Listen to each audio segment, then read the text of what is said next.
La Revolución Francesa. Se conoce con el nombre de Revolución Francesa el movimiento político, social, económico y militar que surgió en Francia en 1789, el mismo que trajo como consecuencia el derrumbe de la monarquía absolutista, que hasta entonces había regido en Francia, a la vez que originó el establecimiento de un gobierno republicano democrático y asimismo la iniciación de una nueva época llamada como la época contemporánea. La Revolución Francesa difundió por el mundo los ideales de libertad y fraternidad, así como el de la soberanía popular, y divulgó primordialmente el conocimiento de los derechos fundamentales del hombre y del ciudadano. Las causas fundamentales que originaron la Revolución Francesa fueron el absolutismo monárquico, que se caracterizó por el ilimitado poder del soberano, cuya autoridad no estaba sujeta a control alguno, la desigualdad social, política y económica, la falta de libertades y derechos. A estas causas hay que añadir un importante factor, la poderosa influencia de las nuevas ideas. Distinguimos las siguientes etapas en el desarrollo de la Revolución Francesa. Etapa monárquica, 1789-1792. Comprende desde el estallido de la Revolución, junio de 1789, hasta el 21 de septiembre de 1792, fecha en que quedó abolida la monarquía. Estados Generales, 1789. Los Estados Generales fue convocado por Luis XVI, rey de Francia. Se reunieron en Versalles el 5 de abril de 1789. Los Estados Generales eran una especie de asamblea integrada por 1.200 diputados, 300 por el clero, 300 por la nobleza y 600 por el tercer estado o estado llano. La crisis económica obligó al soberano francés a reunirlos para que adoptaran así las medidas más convenientes.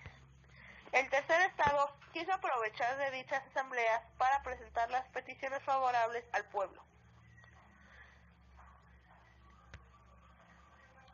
Asamblea Nacional, 1789. La Asamblea Nacional se creó el 17 de junio de 1789. Es la que marcó el estallido de la Revolución. El rey clausuró la sala de sesiones a la Asamblea Nacional, la cual ocupó la sala de juego a la pelota, en la que los diputados juraron no separarse hasta haber dado una constitución a Francia. Asamblea Constituyente, 1789-1791. El soberano francés cedió ante los acontecimientos de la Asamblea Nacional, invitando a que sesionaran las tres clases sociales. Así surgió la Asamblea Constituyente. El rey había perdido su autoridad y la monarquía absoluta llegaba a su fin. Los principales acontecimientos fueron: la toma de la Bastilla. El 14 de julio de 1789, el pueblo de París atacó la fortaleza de la Bastilla y la ocupó. La Bastilla era el símbolo del despotismo. La Declaración de los Derechos del Hombre y del Ciudadano fue promulgada por la Asamblea el 26 de agosto de 1789. Antes habían sido abolidos los derechos feudales, el 4 de agosto de 1789. La Declaración de los Derechos del Hombre y del Ciudadano consta de 17 artículos.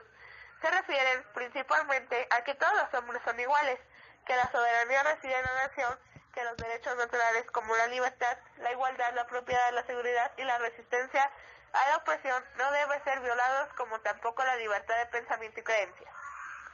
Se promulgó la Constitución en 1791, de tendencia monárquica, que sancionó la Declaración de los Derechos del Hombre y del Ciudadano, como también la existencia de tres poderes: legislativo, ejecutivo y judicial.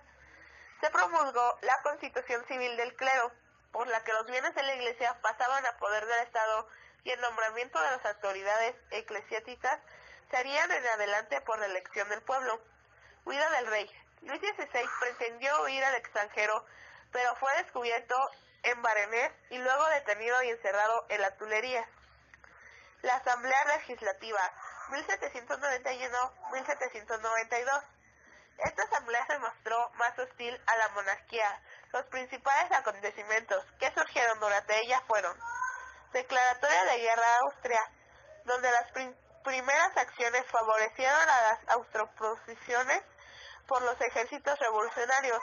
Al mando de Dumouriez obtuvieron grandes victorias en Valmy y en Jemmapes, 1792. era el salto a las Tullerías y la prisión definitiva de Luis XVI. Aparición de partidos políticos: los fuldeses monárquicos, los girondinos republicanos moderados y los jacobinos de la montaña izquierda radical.